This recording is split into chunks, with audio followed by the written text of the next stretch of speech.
नमस्कार दोस्तों, मैं हूं आपका दोस्त प्रिंस बाली। स्वागत है आप सबका मोक्ष मसाला माइक के एक और एपिसोड।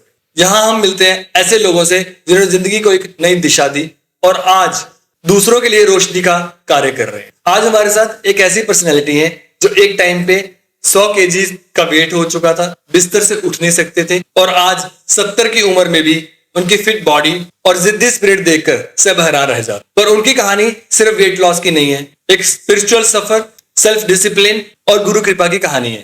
तो आइए मिलते हैं हमारे आज के गेस्ट पुष्पा रानी जी। पुष्पा जी, आपका बहुत बहुत स्वागत है मोक्ष मसाला माई के इस एपिसोड। नमस्कार। आप मुझे एक बात बताओ, जब आप 100 केजी वेट हो चुका था, आप बेड पे थी, तो मन में क्या चल रहा था आपके उस टाइम? मन में यही था कि या तो मैं ठीक हो जाऊं, अगर इस हेल्थ के साथ में जीना ही है तो भगवान से सुबह शाम यही प्रार्थना करती थी कि अब बस हो गई, अब जिंदगी को उठा, अपनी जीना। अच्छा, या तो ठीक हो जाऊं या मुझे उठा ले। हाँ, निराश हो चुकी थी अपने आप से। अच्छा। क्योंकि फैमिली को डिस्टर्ब देख रही थी, मुझे अच्छा नहीं लग रहा था वो देख। अपना तो थी परेशान, सभी परेशान। ऐसा कौन सा पल था आपकी जिंदगी में जब आपने ये कहा कि बस बहुत हो गया, अब बदलाव लाना है? वही पल था जो अपने आप से असमर्थ हो चुकी थी। हाथ पैरों में कहीं ना कहीं परेशानी, ओवरऑल बॉडी में ऊपर से नीचे तक कुछ ना कुछ मेरे को प्रॉब्लम चल रही थी। बस उनसे मेरे को किसी तरह छुटकारा मिल जाए।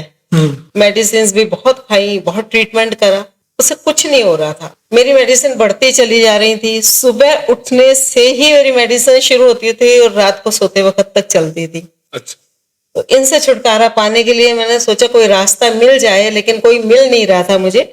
लेकिन प्रभु की ऐसी कृपा हुई, भगवान चाह रहे थे कि जिंदगी और है, जी ले। तो मैंने भी फिर जिद पकड़ ली कि चलो अब जो पर्सन मुझे मिला है उसका भी कहना मान के देख लेती हूँ। सबके तो फंडे अपना लिए मैंने, कुछ नहीं हो रहा है। खूब अपनी मन की भी कर ली, खाना भी छोड़ लिया, भूखी भी रह ली, कुछ नहीं हो रहा था। मैंने कहा चलो इसको भी और अपनाते हैं। लेकिन ऐसी कृपा हुई, प्रभु की कृपा, गुरु कृपा, नजरिया बदल गया, सफर शुरू हो गया मेरा। बहुत सुंदर। जब आपने ये बदलाव का सफर शुरू किया तो पहला कदम क्या था? डाइट, छोटी डाइट्स शुरू करी या वॉक करना शुरू करा? क्या किया था शुरुआत? वॉक तो मेरी डॉक्टर ने वैसे ही मत कर रखी थी, वेरिकोस वेन्स बहुत ज्यादा थी। अच्छा। चलने फिरने के लिए ही मना था कि भाई हाँ चलना है तो बहुत स्लो चलना है तो। और हिम्मत भी नहीं थी सैर करने की, योगा तक करने की हिम्मत नहीं थी। बेड से उठने की जब हिम्मत नहीं हो रही तो क्या इंसान घूमेगा। डाइट छोटी की बात कोई कहे तो मैंने बहुत छोटी छोटी डाइट की है। दिन में एक ही टाइम खाना खाना है, कुछ नहीं हो रहा था। तो बाद में जब ये डाइट ली, खूब खाया भी मैंने और वेट भी अपना कम करा और फिटनेस भी ली। अच्छा। तो मेरे लिए वेट मायने नहीं रखता है, मेरे लिए फिटनेस मायने रखती है कि मैं चलने फिरने लगी। एक जैसे वो मैजिक होता है ना किसी के साथ में। आप चलते नहीं हो, भागते हो। मैं एक अपने सब दर्शकों को बता दूं, इनके साथ चलना बहुत मुश्किल है, इनको मैच नहीं कर सकते। ये जितनी स्पीड से सीढ़ियां चढ़ती हैं हम ऐसे देखते रह जाते हैं। अब कैसे करें? अभी जब ये हमारे स्टूडियो की ओर आ रहे थे तो सीढ़ियों से आए और ये इतनी तेजी से आए कि मेरे पास, मैं 2 मिनट तो देखता रहा कि अब करें तो करें क्या, क्योंकि मैच नहीं कर सकता था। तो आप खुद एक इंस्पिरेशन हो, मैं तो खुद देख के वो हो चुका हूँ आज आपको। अच्छा लगता है पहले वाली। अब ये लगता ही नहीं है कि इतनी एज है। जब कोई मेरे को टोकता है तो मेरे को फील होने लगता है गलत कर रही हूँ, परंतु गलत नहीं होता है। मेरे मतलब क्या होता है, जब फिटनेस होती है ना तब बच्चे का जागता है अंदर से, बचपना ऑटोमेटिक ही आ जाता है। फिर बच्चों के साथ बच्चे ही मिल जाते हैं, उसमें एज कोई मायने नहीं रखती। और जो अनफिट पर्सन है वो छोटी उम्र में भी अपने आप को उम्र दराज समझता है। अच्छा, आज के टाइम में ना डिसिप्लिन मेंटेन करना बहुत मुश्किल है। डिसिप्लिन मेंटेन नहीं होता। आप ऐसा कैसे मेंटेन कर रहे हो और क्या कर रहे हो कि आपने डिसिप्लिन को इतना अच्छे से पकड़ रखा है? मजबूरियां होती हैं बहुत सी डिसिप्लिन के लिए भी, और वैसे भी हम लोग जो है पहले से हैं तो डिसिप्लिन तो है ही। आज के बच्चे नहीं है। और डिसिप्लिन को पकड़ना कोई मुश्किल बात नहीं है। हमारा अगर माइंड सेट होगा हम सब कुछ कर सकते हैं। ऐसा कोई काम नहीं है नहीं कर सकते हैं। तो डिसिप्लिन तो मेरे लिए कोई मुश्किल काम नहीं है।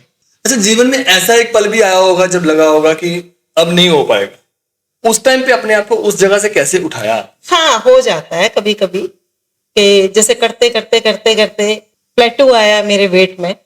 उस वक्त थोड़ा सा मैं डिस्टर्ब हुई थी जी। लेकिन फिर मैंने प्रार्थना करी कि किसी तरह से मेरे अंदर हिम्मत बनी रहे और मैं करती रहूं, क्योंकि मेरे को पुराना टाइम अपना याद आ जाता था उस टाइम पे कि ओहो, अगर थोड़ा सा भी मैंने अपना डिसिप्लिन छोड़ा तो वो वापस वहीं पहुंचाऊंगी, क्योंकि अभी इतना कुछ नहीं है, अभी भी चल रहा है सफर। यही है मेरी प्रार्थना कि बस हाथ पैर चलते रहे। जैसे भगवान ने हमें साफ सुथरा नीचे भेजा था ना, जब उसके पास जाए तो वो शिकायत ना करे, तो अपने शरीर का क्या करे। ओह, बहुत सुंदर है। ये तो बड़ी प्यारी बात है कि मैंने तो तुम्हें सुंदर बना के भेजा, तो तुम क्या करके लाए हो मेरे पास। बस बहुत सुंदर। अच्छा, आपका ना गुरु कृपा में बहुत विश्वास है, आपने अभी भी गुरु कृपा की बात करी, तो आपको क्या लगता है इस जर्नी में, इस जर्नी में स्पिरिचुअल जर्नी ने साथ जुड़ के, गुरु कृपा ने साथ जुड़ के आपको बहुत मदद कर दी या रास्ता आसान कर दिया? हाँ, ये बात तो मैं मानूंगी। किसी के ऊपर भी विश्वास करो तो पूरा करो विश्वास। मेरे को गुरु के ऊपर अपने बहुत विश्वास है, क्योंकि उन्होंने ही हमारी फैमिली को संभाला हुआ है। मैं उनसे कुछ कहूं या ना कहूं, मन की बात को वो जानते हैं अच्छी तरह से, और मैं उनसे जल्दी कोई बात कहती नहीं हूँ, बहुत मन में रखती हूँ, क्योंकि मैं उनके आगे ना एक्सप्लेन ही नहीं कर पाती किसी बात के लिए। मन में ही मैं प्रार्थना कर लेती हूँ ना, मेरी प्रार्थना स्वीकार हो जाए। कहते ये ना एक सच्चाई है। मैं एक ना आपको एक्सपीरियंस शेयर करता हूँ, ऐसे में बात कर रहे हैं तो कहते गुरु के सामने जाके ना आप कुछ ना भी बोलो, वो तुम कैसे आए, तुम्हारी चाल, तुम्हारा चेहरा देख के समझ जाएगा ये है आज, बिल्कुल बिल्कुल ये बात है, राइट, बिल्कुल ये बात मैंने बहुत बार अनुभव करा है इस चीज के लिए। अब हर बात हर किसी से कहने के लिए नहीं होती, या अनुभव करने की बात है, तो मैंने अनुभव करा है इस चीज के लिए। और मैं जब गुरु के सानिध्य में रहती हूँ, बड़ी शांति रहती, मतलब अगर एक बार भी दर्शन कर ले, मिल ले, जुल ले, तो पूरा दिन ऐसा लगता है कि हाँ, अगला दिन जो है मेरा बहुत अच्छा जाने वाला है। अच्छा, जब इमोशनल ब्रेकडाउन हो रहा था या मोटिवेशन छूट रहा था, उस टाइम जो गुरु का दिया हुआ सिमरन है, वो एक तरह से एंकर का काम कर रहा था आपके लिए। इसको आप थोड़ा सा बताएं, क्योंकि जैसे आपने कहा अभी, तो मैं उसी बात को समझना चाहता हूँ कि उसने कैसे एंकर किया, मोटिवेट किया आपको, या मतलब जो सिमरन करने से मोटिवेशन मिला है। देखिए, जब आप कोई भी सदकर्म करते हैं ना, तो भगवान तो ऊपर से आते नहीं है हमें कहने के लिए, माध्यम कोई ना कोई हो। बिल्कुल ठीक है, अगर कोई माध्यम भी नहीं है तो प्रेरणा अंदर से अपने आप आती है जी। तो वो ही मेरे अंदर प्रेरणा रही, प्रार्थना करती थी, और बिना गुरु की कृपा के कुछ नहीं हो सकता। हम जब विश्वास करेंगे और प्रभु के संदेश को समझेंगे, ये भी अनुभव की चीज है फ्रेंड्स। ये पता है, ये सही कहा आपने, इसको सिर्फ अनुभव किया जा सकता है, बयान नहीं कर सकते। बयान नहीं कर सकते मुझे ना किसी जगह, क्योंकि हम किसी के अगर ये बातें करेंगे ना, वो कहे पागल है, ऐसे कुछ होता है क्या? लेकिन जिसके साथ बीती है, वो समझता है, जो जिसके अंदर वो फीलिंग्स आ रही है, वो ही बंदा समझता है। बिल्कुल बिल्कुल। अच्छा, आपके लिए सेहत और साधना का रिश्ता क्या है? क्या ये दोनों एक दूसरे को सपोर्ट करते हैं? बिल्कुल। अगर नहीं है सही, आपका स्वास्थ्य सही नहीं है, तो आप कुछ नहीं कर सकते, भजन भी नहीं हो सकता, नाम भी नहीं लिया जा सकता। क्योंकि हम क्या है, वैसे तो हमने यही सुना है और यही हम जानते भी हैं कि आत्मा को कष्ट नहीं होता, इस शरीर को कष्ट होता है, ठीक है, लेकिन हम भी तो एक इंसान है ना, तो उस चीज को हम फील करते हैं। तो दिमाग साधना की तरफ तो खत्म हो जाता है। अगर स्वस्थ है तभी हम साधना भी कर पाएंगे, बिना स्वास्थ्य के हम साधना नहीं कर सकते। और वैसे भी मुझे लगता है साधना के लिए ना एक फोकस चाहिए होता है, और तंदुरुस्त शरीर से वो फोकस अच्छे से आ सकता है ना? बिल्कुल बिल्कुल बिल्कुल। डिप्रेशन में हो आप, स्ट्रेस लेके घूम रहे हो, तो नेगेटिविटी आएगी आपके, पॉजिटिव तो आप हो ही नहीं सकते, किसी भी एंगल से नहीं हो सकते। इसलिए मैं पूरक मानती हूँ कि स्वास्थ्य होना चाहिए। अच्छा, एक ना बड़ा ही इंपॉर्टेंट सवाल है जो हर कोई जानना चाहता होगा कि आज की डेट में आपका रूटीन क्या है? सुबह से लेकर शाम तक आप हेल्थ को अपनी प्रायोरिटी कैसे देते? मेरे उठते ही हेल्थ के ऊपर ही रहते। सुबह मैं चाहे किसी भी टाइम उठूं। वैसे आप कितने उठते हैं? पैसे पहले तो 3:30 था, अब तो 4:30-5 के बीच में कर दिया है मैंने अपना। तो उसमें मेरे को कुछ, मैंने सुना है ना कि मेडिटेशन करने से ये होता है वो होता है, तो मेरे को शुरू से ये मेडिटेशन है। मैंने ऑनलाइन भी सेशंस लेने की कोशिश करी, लेकिन जब मुझे पता लगा कि नहीं लेने चाहिए, मैं किसी और के लिए नहीं कह रही हूँ, अपने पर्सनल के लिए कह रही हूँ कि उसमें इतना आपको नहीं कुछ पता लगेगा, तो और एक के ऊपर फर्क पड़ता है, तो वो मैंने मतलब फिर ये बड़ी एक अच्छी बात करी है, ऑनलाइन से और पे भी फर्क पड़ता है। तो अब जब मेरे को गुरु का सानिध्य मिला है और मेडिटेशन करने को मिलता है तो मैं उनके सानिध्य में करती हूँ। वैसे मैं बहुत टाइम से कर रही हूँ, सुबह के टाइम में भी, और जो हमारे हेल्थ की क्लासेस लगती थी उसमें भी मेडिटेशन कराया जाता था, बड़ा आनंद आता था उसमें भी। तो शुरू से ही ऐसा रहा है कि मेडिटेशन के तो शुरुआत आप ऐसे करते हो, फुल डे कैसे चलता है ये? फुल डे बस वही अपने डाइट का ही ध्यान रखती हूँ, और बच्चों की डाइट का भी मेरे को ज्यादा रहता है टेंशन, उसकी टेंशन ज्यादा है, अपनी टेंशन कम रहती है मेरे को। तो मुझे तो पता है मैंने अपना डिसिप्लिन में कर रखा लिया है। मेरी आदत भी कुछ ऐसी है कि कोई अनदर पर्सन भी होगा ना फैमिली के अलावा भी, अगर अनहेल्दी ले रहा है ना, थोड़ी देर देखती रहूंगी, फिर उसके बाद मेरे से रहा नहीं जाता, मैं टोक देती हूँ। तो मेरा काम है सामने वाले को सही संदेश देना। मैंने मान लिया है कि मेरी लाइफ अपनी बना ली है कि जिसको भी चाहे अच्छा लगे चाहे बुरा लगे, मैंने अपना संदेश देना है सामने वाले को, तो मैं उस हिसाब से दे देती हूँ।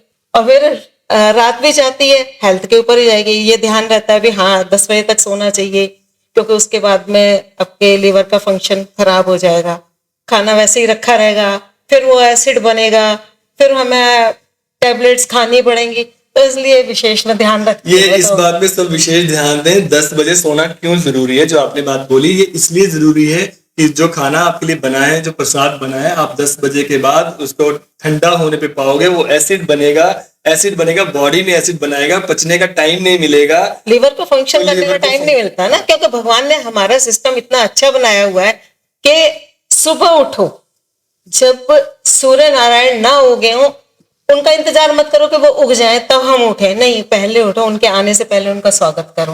रात को भी यही कोशिश करो।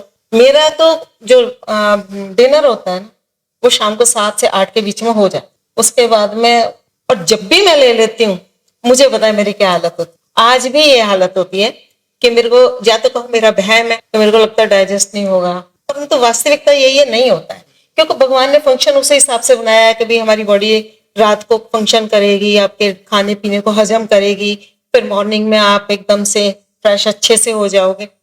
अगर आप लेट नाइट खाओगे कोई ना कोई हेल्थ इश्यूज आएंगे, उसे आप रोक नहीं सकते हो। हम कहते हैं फैट नहीं बढ़ता है, फैट बढ़ता है, कम खाओगे तो भी फैट बढ़ेगा, नहीं खाओगे तो भी बढ़ेगा, डिसिप्लिन में नहीं रहोगे तो भी फैट। इसलिए फैट नहीं बढ़ने देना, वेट चाहे कितना भी, कोई टेंशन नहीं, जो इंटरनल फैट है वो नहीं वो बढ़ना नहीं चाहिए। बढ़ना चाहिए। अच्छा, आप जिम तो जाते नहीं हो और आप अपने खाने का भी पूरा कंट्रोल रखते हो, है ना? आपका डाइट अप्रोच क्या है? कैसी डाइट होनी चाहिए? मैं ठीक है जिम नहीं जाती हूँ, कोई जरूरी नहीं है जिम जाना हर पर्सन के लिए। एक्सरसाइज कर, अगर आप एक्सरसाइज कर रहे हैं 40 मिनट कर रहे हैं, आधा घंटा दे रहे हैं अपनी बॉडी को, एकाग्र चित्त होकर, ऐसा नहीं है कि इधर उधर रहे जी, फोन पे ध्यान दे रहे हैं, ना, वो टीवी देख रहे हो, आप कर रहे हो जी, योगा कर रहे हो, उससे कोई फायदा नहीं है। एकाग्र होके वो करो और 10,000 स्टेप्स करो। कोई दुनिया की ताकत नहीं आपको मेडिसिन खिला जाए, हाँ, बिल्कुल मेडिसिन फ्री लाइफ जैसे मैंने अपनी कर। और शेड्यूल डाइट लो, है ना? शेड्यूल टाइम टू टाइम अपने लो, थोड़ा ऊपर नीचे हो जाए वो अपनी जगह है, लेकिन एक मॉर्निंग में उठने का है, लंच का टाइम है, लंच से पहले हमें फाइबर लेना है, उसका ध्यान रखो कि सैलेड जरूर खाना है। हम क्या करते हैं, फॉर्मेलिटी करते हैं, 2 पीस खीरे के रख लिए, 1 टमाटर रख लिए, हो गया हमारा सैलेड। भर के प्लेट सलाद दबा के खाओ ताकि आपका पेट साफ हो, स्पंज का काम करता है हमारा फाइबर जो है। ध्यान रखने की जरूरत है इन चीजों पर। रोटी ना खाओ, दाल दही जरूर खाओ, क्योंकि प्रोटीन्स तो वही देंगे। प्रोटीन दाल ने देनी है, सब्जी ने मल्टीविटामिन देने हैं, दही ने प्रोबायोटिक्स देने हैं, ठीक है, सैलेड ने फाइबर देना है, पानी का इंटेक पूरा रखोगे, क्लींसिंग अच्छी होगी, बॉडी हमारी 70% पानी से बनी हुई है। क्या बात है! मैं मुझे मेरे पास कई चीजों को लेकर शब्द नहीं है, मेरा चेहरा बता पा रहा होगा कि मैं बता बयान नहीं कर पा रहा हूँ कि मैं कितना डिस्टर्ब्ड वो सारी चीजें ले रहा हूँ, और मुझे अपने आप को ठीक करना होगा जल्दी से जल्दी। अभी भी आप अपने लिए हेल्थ गोल सेट करते हो या हेल्दी डाइट लेके बस we are continuing with that? नहीं, गोल तो मैंने सेट करे हुए हैं, अगर गोल ना हम सेट करें तो हेल्दी डाइट का भी कोई फायदा नहीं। तो गोल रखना चाहिए क्योंकि वो फोकस बढ़ाएगा, फोकस बनाएगा, बिल्कुल बनाएगा उसको फोकस।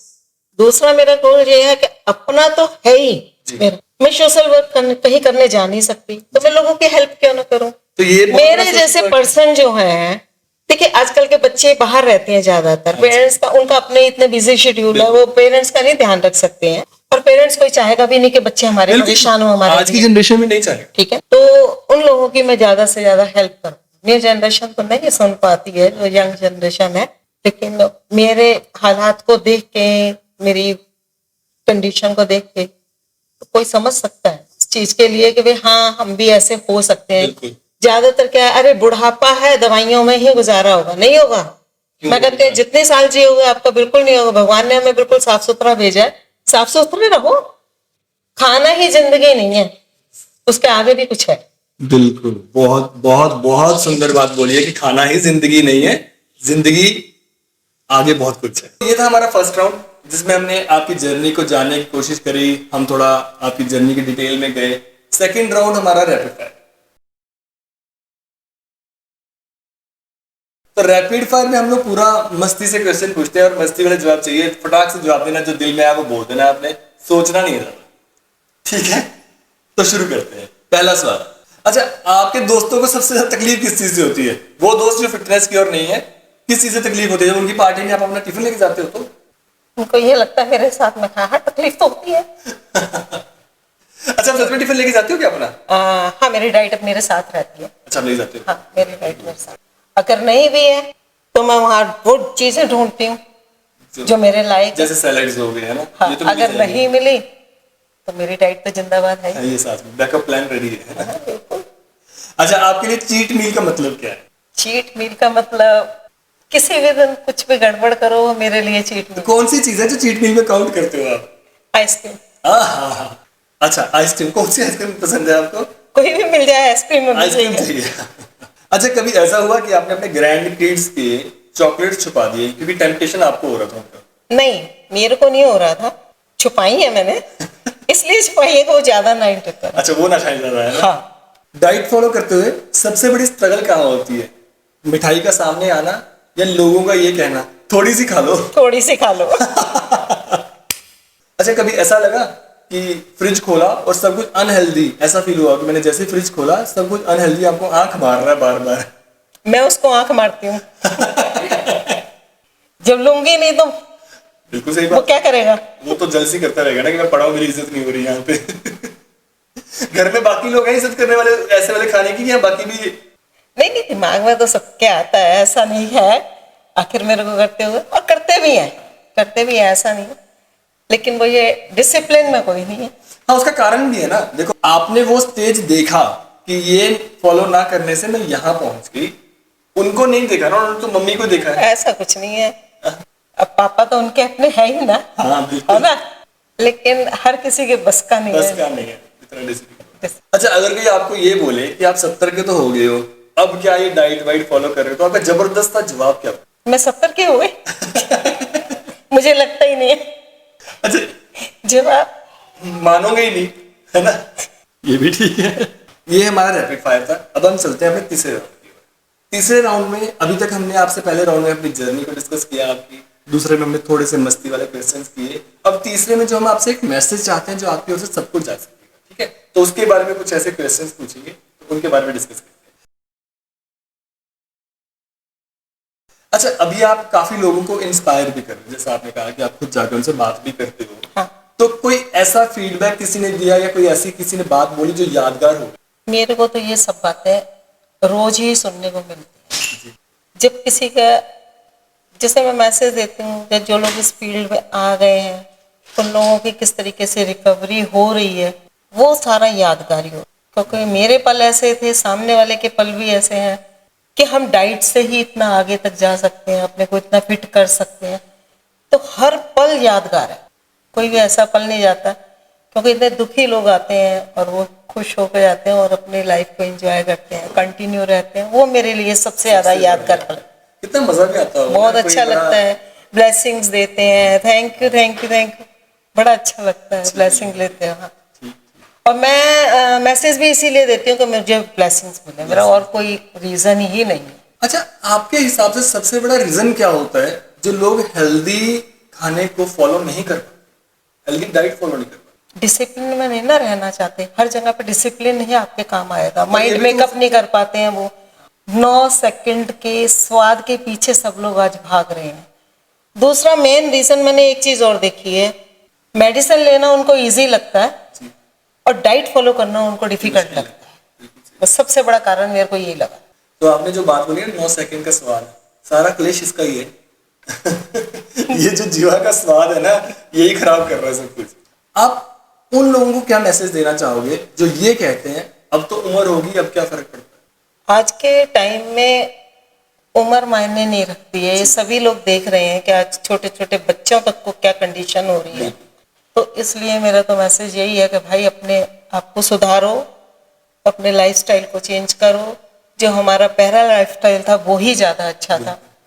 ये आजकल जो कुछ भी हो रहा है बहुत गलत हो रहा है, उसको देख के सुन के बड़ी तकलीफ। हाँ, और इम्पोर्टेंट ये है ना कि अगर हम लोग एडल्ट्स अपना लाइफस्टाइल सुधारेंगे तो बच्चों को कुछ कह पाएंगे। उम्र कोई मायने नहीं रखती, उम्र तो कुछ नहीं है। कम जी रहे हो तो स्वस्थ जियो। आजकल कोई नहीं है। मैं 35-40 साल तक के को ऐसे देखती हूँ, जिनकी 70-78 साल की उम्र में ही वो दशाएं नहीं होंगी जो आज इन बच्चों की हो रही है। अच्छा, आपके जीवन का मंत्रा क्या है? एक लाइन जो हर लिसनर के दिल तक पहुंच जाए। गुरु कृपा ही केवलम शिष्य स्टेटस है ना, परम मंगलम।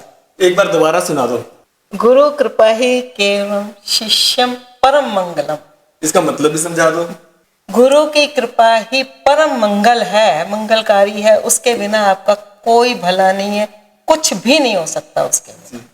विश्वास रखो, और विश्वास भी तभी आएगा जब आप किसी के ऊपर विश्वास करोगे तो विश्वास आएगा, विश्वास नहीं करोगे तो विश्वास जाए। और मुझे लगता है जब ये गुरु कृपा की हम बात करते हैं ना, यहाँ से मत सोचो, ये कभी नहीं आगे बढ़ने देगा। ये जीवन एक बार मिला है, इस जीवन को सुधार लो। क्या रखा है आगे? कुछ नहीं पता हमें कहाँ जाना है, क्या होगा हमारे, कुछ भी नहीं पता। इसलिए जितना हो सके, और इसी में हमें जीना है। जब इसमें जीना है तो अच्छे से जियो। मर मर के जीने में क्या रखा है? लोग कह देते हैं क्या है जिंदगी है, खाने पीने के लिए खा लो। भाई खा लो तो फिर वो आपको खा जाएगी। बिल्कुल सही बात है, एकदम सही बात है। इस एपिसोड में मेरे लिए बहुत लर्निंग्स है। अच्छा, लास्ट में हमारे लिसनर्स के लिए एक मैसेज जो उनको मजबूर करे अपने आप में कुछ बदलाव लाने का, वो मैसेज। सबसे पहला मैसेज तो मेरा यही है कि नाश्ता बदलो, जिंदगी अपने आप बदल जाए। जो भी हम कुछ खाते हैं नाश्ते में ही गलत खाते हैं, जिंदगी बदल जाएगी। डिसिप्लिन में रहना और वही खाना जो आपके लिए बताया जाएगा, भाई हाँ बैलेंस डाइट पूरी लेना, बस उतना ही काफी है। डिसिप्लिन में आ जाएगा ना इंसान, उसी में ही सुधर जाएगी। बहुत बहुत धन्यवाद आपका हमारे इस पॉडकास्ट में आने के लिए और हमें इतना कुछ सिखाने के लिए। ठीक है, हमें बहुत कुछ सीखने को मिला और बहुत मजा आया आपसे बात करके। तो दोस्तों, पुष्पा जी की जर्नी ने हमें ये दिखाया कि बदलाव किसी भी एज में लाया जा सकता, अगर नीयत साफ हो, गुरु कृपा हो और अपने पर विश्वास हो। इनकी कहानी इस बात का रिमाइंडर है कि जिंदगी सिर्फ जीने का नाम नहीं है, जिंदगी जीने का तरीका भी सीखना जरूरी है। दोस्तों, अगर आपको ये एपिसोड पसंद आया तो लाइक करें, सब्सक्राइब करें, शेयर करें और हमें याद करते रहें। और एक बात याद रखें, फिटनेस एक ऑप्शन नहीं है, ये जिम्मेदारी है। धन्यवाद।